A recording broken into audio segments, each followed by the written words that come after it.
আর কতটা আর সব ফলন্ত গাছ। আল্লাহ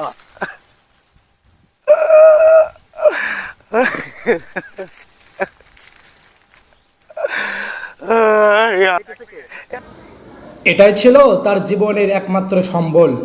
শুনুন তার মুখ থেকে। আমি খুব ভাই গরিব মানুষ, আমার আমি এইটা জিনিসটা এর উপরে আমি নির্ভরশীল। আমার ছেলের লেখাপড়া শেখানো সম্পূর্ণ আমার এর উপর নির্ভরশীল। আমার এর উপর সম্বল। আমি কদিন পরে এই ফলগুলো আমি বেচবো, বেচে আমার সন্তানের এই টাকা দেবো, আমি লেখাপড়া শেখাবো। আমার এই চাল কিনে খাওয়া, আমার সব কিছু এইটার উপরে।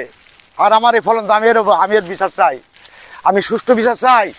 কেন আমার এই বাপের সম্পদে এই 53 বছর পর এখন কেন সে আমার ফলন্ত গাছ কেটে দেবে? আমি সুষ্ঠু বিচার আমি চাই। বিচার আমরাও চাই। ঘটনা ভালো করে একটু শুনেন। এটা খুলনার ঘটনা। ভুক্তভোগীর দাবি,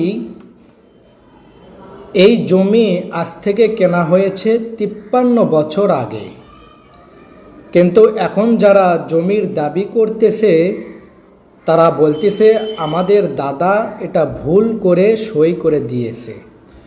অথচ আজ থেকে 10 বছর আগে তাদের বাবা মারা গেছেন এবং তার 15 বছর আগে তাদের দাদা মারা গেছেন।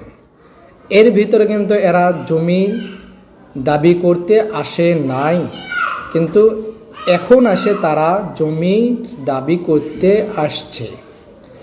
তো আমার কথা হলো, বাংলাদেশের আইন অনুযায়ী দলিল ভুল করে হোক বা জেনে শুনেই হোক, দলিলে যদি একবার সই দেয় তখন কিন্তু আর কোনো দাবি কেউ করতে পারে না। তাদের বাপদাদা বেঁচে থাকতে কোনো দিন আসলো না, কিন্তু এখন কেন আসলো? নাকি একজন মানুষের ভালো তাদের সহ্য হচ্ছে না?